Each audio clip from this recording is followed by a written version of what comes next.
बच्चे घरों के अंदर खेलते हुए शरारतें भी कर जाते हैं और बाज़ औक़ात तो ऐसी जो है वो ख़तरनाक हरकत कर जाते हैं कि जिस पे वालिदैन को भी शदीद गुस्सा आ जाता है। वालिदैन इस पे बद्दुआ भी दे देते हैं या गुस्से वाला बिहेवियर रखते हैं। तो दोनों सूरतों में बच्चों का नुकसान होता है।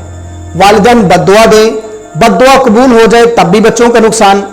दूसरे नंबर पे जब बिहेवियर ऐसा रखा जाता है बहुत ज़्यादा गुस्से वाला, बहुत ज़्यादा स्ट्रिक्ट, तो इससे बच्चों के कॉन्फिडेंस के ऊपर बड़े गहरे असरात मुरतब होते हैं।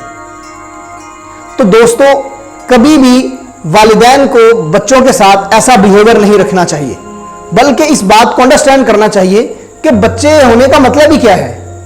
अब वो अगर शरारतें नहीं करेंगे तो उनमें बचपना कहां से रहेगा। तो इसलिए बचपने का मतलब यह है शरारतें उनकी जिंदगी में रहनी है। बाज़ औक़ात सीवियर किस्म की शरारतें भी हो जाती हैं, कोई बहुत ज्यादा नुकसान भी हो जाता है।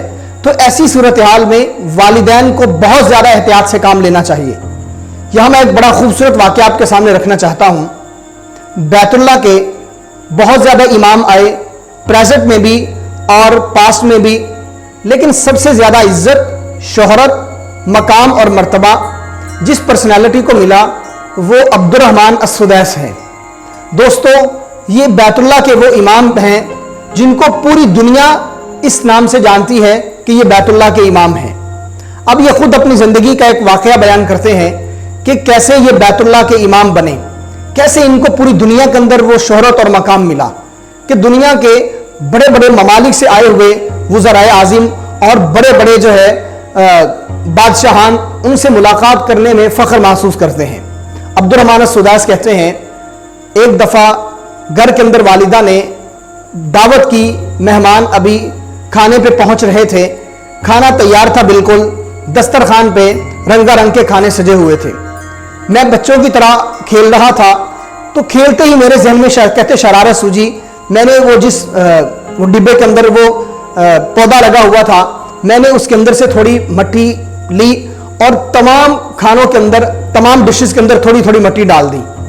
अब उधर से जब मेहमान आए और वालिदा ने देखा तो उनको शदीद किस्म का गुस्सा आया और शदीद किस्म के गुस्से की हालत में वालिदा का रिएक्शन क्या था। कहते हैं मेरी वालिदा ने कहा, जा अब्दुर्रहमान, तुझे अल्लाह बैतुल्लाह का इमाम बनाए। कहते आज मेरी माँ की वो दुआ गुस्से की हालत में दी गई, पूरी हो गई और मैं बैतुल्लाह का इमाम हूं। तो बात करने का मकसद यह है, जरूरी नहीं है कि आपने बद्दुआ ही देनी है, जरूरी नहीं है कि आपने गुस्से वाला बिहेवियर ही रखना है। आप नरम अंदाज से भी बच्चों के दिल पे चोट लगा सकते हैं। आप दुआ देकर भी अपना गुस्सा ठंडा कर सकते हैं। लेकिन इस बात को जहन में रखिए कि बतौर पेरेंट, बतौर वालिदैन, आपके मुंह से निकला हुआ एक एक जुमला आपके बच्चों की तकदीर बदल सकता है, आपके बच्चों के मुस्तकबिल के ऊपर गहरे असरात मुरतब कर सकता है।